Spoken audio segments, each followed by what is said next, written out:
Welcome to the Explainer. Okay, we've all had that moment, right? You're in an interview and the hiring manager leans forward and says, "So, tell me about yourself." Well, today we're going to take that dreaded question and turn it into your absolute best opportunity to shine. This question seems so simple on the surface, but it's really your first big chance to tell your professional story. And to do it right, we're going to break it down into two key chapters: your education and, of course, your experience. All right, first up, let's talk about your education. Now, the goal here isn't just to list off the schools you went to. No, we want to build a real narrative, one that shows the interviewer that your choices were intentional and really driven by your passion for the field. So let's start with the basics. You gotta be clear on the difference between your major and your minor. It might seem small, but using these terms correctly sends a really important signal that you're professional and you've got that all-important attention to detail. Okay, let's see how that looks in the real world. This example is great because it's so clear and confident. It just lays out the facts nice and simple, which creates this perfect foundation for the juicier details that are about to come. But hey, just stating the facts, that's only the beginning. The real magic, the part that makes them lean in, happens when you explain the why. This is where you connect your education to your big career goals and show them that this has been your plan all along. And boom, here it is. This is a brilliant way to connect those dots for the interviewer. The major in business gives you those hard practical skills, and the minor in psychology, that shows you get just how crucial people's skills are. It shows you're thinking about the whole picture. And look, your story doesn't stop when you get that degree. You've got to show that you're always learning. Whether it's post-grad studies, a weekend seminar, or even just keeping up with industry news, it proves you have a mindset that employers absolutely love. All right, so now let's switch gears and talk about your work experience. If your education story was all about your potential, this is all about your proven results.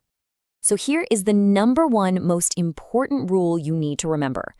Don't just talk about your responsibilities, talk about your achievements. I mean, anybody can read a list of duties off a job description. You need to show the actual value you brought to the company.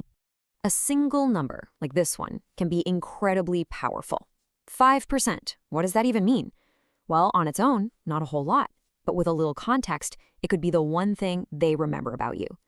And there's the context that makes it all click. By tying that 5% to something critical, like customer churn and ultimately revenue, your contribution becomes impossible to ignore.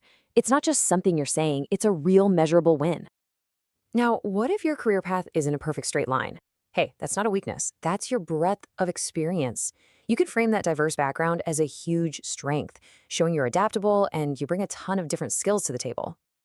The words you choose matter a lot. They can make you sound passive or powerful.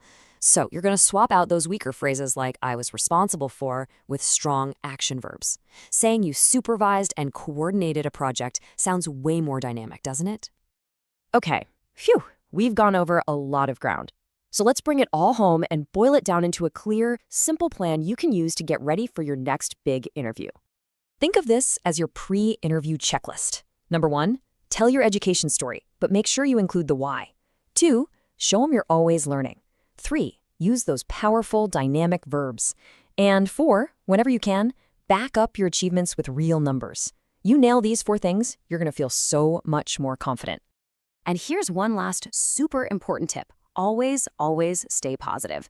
Even if a past job was a tough experience, you never, ever speak badly about a former boss or company. You just frame it as you looking for new challenges and new opportunities. You know, the kind this new role offers. And finally, you've got to be ready for a curveball. Because sometimes an interviewer will throw a really weird question at you, just like this one. It might feel a little silly, but believe me, there's a reason they're asking. Just remember, for a question like this, it's not about the right answer. They just want to see how you think on your feet. It's a little test of your creativity and how you handle pressure. So take a deep breath, have fun with it, and let your personality shine through. So, what kind of tree would you be?